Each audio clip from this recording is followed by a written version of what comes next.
Okay, so we had a question from a member, and it says, I understand as regarding oil, we're at the bottom. This is why you put HAL on for a swing trade. My question is, if there is not a lot of risk regarding oil, what do you say about ETFs, WTIU, UWTI, holding for the long term above risk and reward? Is it a good news? What do you think? Thanks.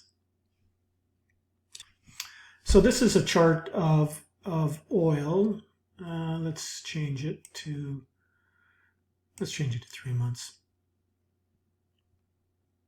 It was, did get up over close to $70 oil, which had been my target, but then it drifted off. We got into the coronavirus, and then the gloves came off between Saudi Arabia or OPEC and the Russians, and Saudi Arabia floods the market with oil, and it pulls back to $20. So the question is, if there's low risk in oil, why are we not looking at the oil ETFs? And that's a very good point, but the premise to your question isn't quite correct, because we put HAL on as a swing. We put this on as a swing not because this isn't reliant upon the price of oil. This is reliant upon the oil business. This is a service company. This is the largest oil and gas service company in the world, I believe. Maybe it's in the top 3 or 4. Anyways, doesn't matter. That's not the point. The point is that this is, they have 80,000 employees. They work in the Middle East, in Russia, anywhere there's oil. Halliburton works. Gulf Coast, Mexico, United States. And so the question is, I think oil is down here for a long time yet. And maybe it pops back up to 30. There's three reasons why oil is going to run into trouble. One is there's no demand. Where I live, the price of gas has gone from $1.50, 60 a liter to under $1 a liter in the last few weeks. So it's a huge drop in the price of oil. There's just no demand for oil, so oil comes off, and then you have the battle between OPEC and the Russians, and they flood the market. That exacerbates the oil price, knocks it down even further. And then, of course, as green cars and such start to come in and different technologies, that also puts pressure on the price of oil. Now, having said that, this is a bit of a divergence from that. As the price of oil or other commodities go lower, then the likelihood of solar, wind, and that going higher is negated, because people don't switch; they stick with oil. It's economic theory, and so if the alternative gets expensive, then people look to other. So oil got expensive. People look to other ways to produce energy. But as oil comes off, then they no longer want to support those, even though they know it's good for the planet. They no longer want to support those types of energy producers when they can use oil and gas and natural gas at a much cheaper rate. So there's no reason to look at these things like UWT. This is down to 18 cents from, well, I'm sure they've rolled it back from $50. It's down to 18 cents. They'll need to roll this back, and or it'll go out of business, whatever the case may be.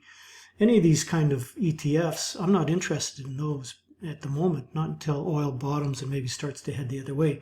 Then there'll be a lot of good opportunities to buy the E&P, oil and gas E&P exploration.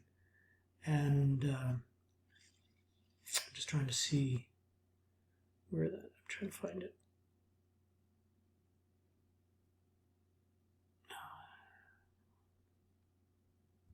It doesn't matter. That's when I'll start to maybe try to find good oil and gas stocks to buy.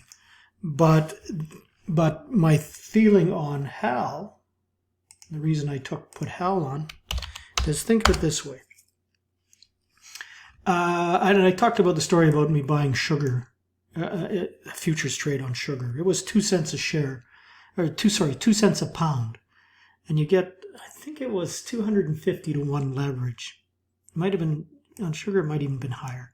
Anyways, for $1,200, I buy three rail cards full of sugar for $1,200 at 2 cents a share, or 2 cents a pound. Because I figured, how low can sugar go? What's my risk? It's going to go to zero. Can't go any lower than zero, and highly unlikely sugar is going to go to zero. I can hold the margin on 2 cents. And sure enough, sugar went to where I sold it. And then I leveraged it up.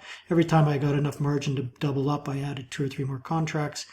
And sugar went to 15 cents. I sold all my sugar. No, this is back in 1985 or 4, something like that. So houses weren't as expensive, but I was building a brand new house. I paid for a third of it cash from my winnings on sugar. The point being is that if we bought this at 5 or whatever the number was, 5.5, this is the largest oil service company in the world. One of them. And so does it go out of business? Well, yeah, your risk is $5 a share. It could go to zero. They could restructure it and, could go broke. They could restructure it and common stockholders lose everything. They restructure it and bring it back. But all the equity is gone. Common share goes to zero.